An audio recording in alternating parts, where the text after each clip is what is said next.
Assalamualaikum warahmatullahi wabarakatuh.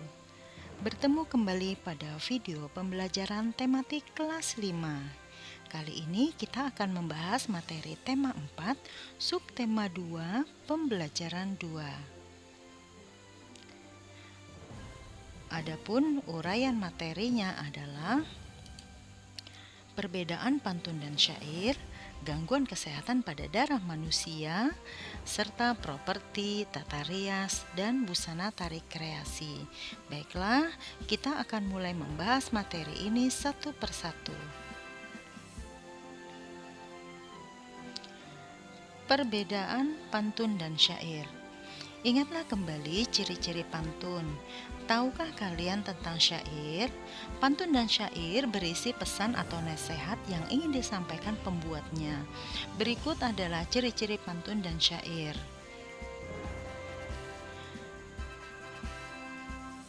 Ciri-ciri pantun dan syair pada dasarnya memiliki sedikit perbedaan dan memiliki persamaan, yaitu pantun dan syair sama-sama terdiri atas 4 baris, namun berbeda pada bagian sajak.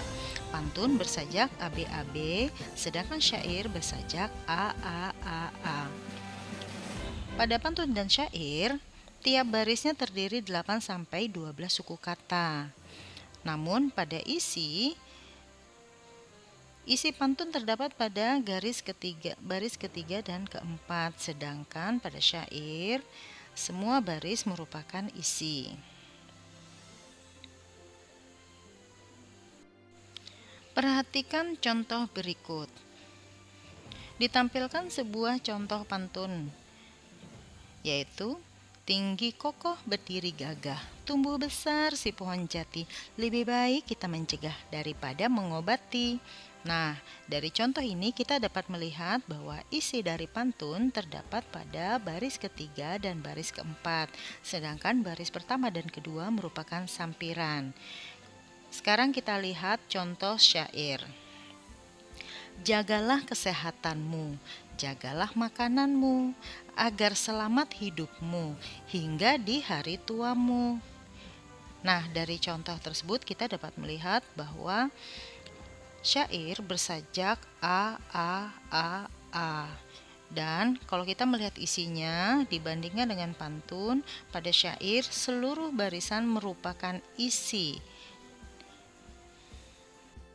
Nah, sekarang tentunya kalian sudah dapat membedakan kan antara pantun dan syair.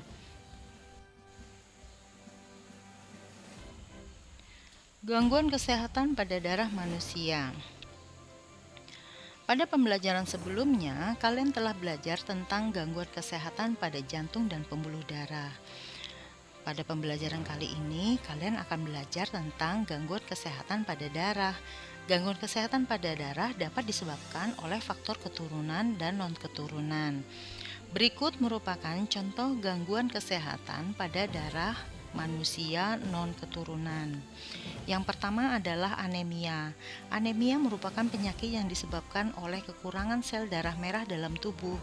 Penyebab anemia antara lain pendarahan yang hebat, kekurangan zat besi, dan gangguan pembuatan sel darah merah pada tulang. Gejala yang ditimbulkan oleh anemia antara lain mudah cepat lelah, lemas, sakit kepala, dan wajah terlihat pucat. Anemia dapat dicegah dengan mengonsumsi makanan yang kaya akan zat besi, misalnya bayam, telur, kacang-kacangan, ikan, dan daging sapi. Leukemia. Leukemia merupakan kondisi ketika jumlah sel darah putih lebih banyak dibandingkan sel darah merah. Hal ini disebabkan adanya produksi berlebihan sel darah putih pada sumsum tulang. Akibatnya, sel darah putih akan memakan sel darah merah sehingga tubuh menjadi kekurangan sel darah merah. Kemudian berikutnya adalah demam berdarah atau sering disebut sebagai demam denggi. Demam berdarah merupakan infeksi virus dengue yang menyebabkan komponen darah yaitu trombosit dan keping darah menurun.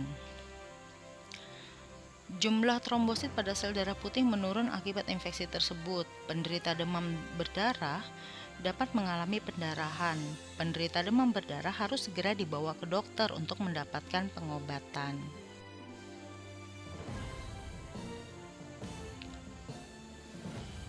Gangguan peredaran darah yang bukan disebabkan oleh faktor keturunan dapat dicegah dengan menerapkan pola hidup sehat. Pola hidup sehat tersebut antara lain makan makanan bergizi, olahraga teratur, serta cukup tidur dan istirahat. Berikut contoh gangguan kesehatan pada darah karena faktor keturunan. Yang pertama adalah hemofilia. Hemofilia adalah penyakit keturunan yang menyebabkan tubuh kekurangan protein yang dibutuhkan dalam proses pembukuan darah. Penderita hemofilia akan mengalami pendarahan lebih lama dibandingkan orang normal saat terjadi luka. Hemofilia dapat ditangani dengan pemberian obat, baik untuk mencegah timbulnya pendarahan maupun mengobati saat terjadi pendarahan. Berikutnya adalah talasemia. Talasemia adalah kelainan pada darah yang tidak dapat memproduksi cukup hemoglobin. Hemoglobin adalah protein pembentuk sel darah merah yang berguna untuk mengikat oksigen dan membawanya ke seluruh tubuh. Pada penderita talasemia, sel darah merah tidak dapat berfungsi dengan baik dan mudah rusak sehingga oksigen yang dialirkan ke seluruh tubuh tidak cukup. Gejala penyakit ini antara lain adalah mudah merasa lelah, lemah, hingga sesak napas. Menderita talasemia juga dapat mengalami anemia.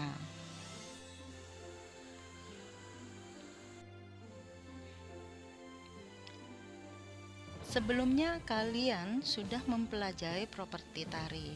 Properti tari merupakan salah satu pelengkap sebuah tari kreasi daerah. Properti yang digunakan dalam tarian menyesuaikan tema tari yang dibawakan.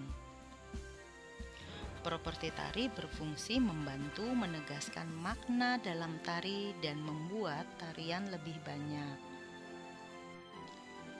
Selain properti tari, dalam pementasan tari memerlukan tata rias dan busana yang sesuai dengan tema tarian. Tata rias berfungsi memperindah penampilan dan memperjelas tema tarian. Busana dalam tarian juga disesuaikan dengan tema tarian. Busana tari biasanya berwarna mencolok dan berwarna-warni. Properti tari kuda lumping. Properti tari kuda lumping terdiri atas anyaman kuda, gelang hias, apok atau hiasan dada, sesumping atau hiasan telinga, cambuk, pakaian atasan, dan celana di atas mata kaki yang tujuannya agar penari mudah bergerak. Kemudian selendang. Properti pada tari legong.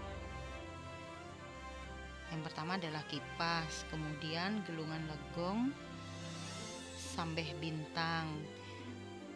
Yang ketiga adalah badong, yaitu mahkota hias yang dikenakan di leher seperti kalung.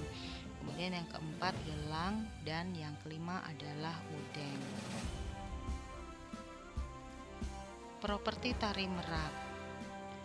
Properti tari merak yang pertama adalah siger, kemudian ada garuda mungkur, sesumping, apok atau hiasan dada, baju atas, sayap, sabuk, sampur, kilat bahu, gelang, dan rok. Nah, anak-anak, itu tadi merupakan contoh properti pada tari kreasi daerah. Latihan. Setelah kalian mendengarkan pemaparan materi tadi, maka kalian harus mengerjakan latihan untuk menguji pemahaman kalian mengenai materi yang baru saja kita bahas. Setelah selesai, kirimkanlah hasil kerja kalian kepada wali kelas masing-masing. Baiklah anak-anak, terima kasih sudah menyaksikan video pembelajaran kali ini. Sehat selalu, bertemu kembali pada video berikutnya. Wassalamualaikum warahmatullahi wabarakatuh.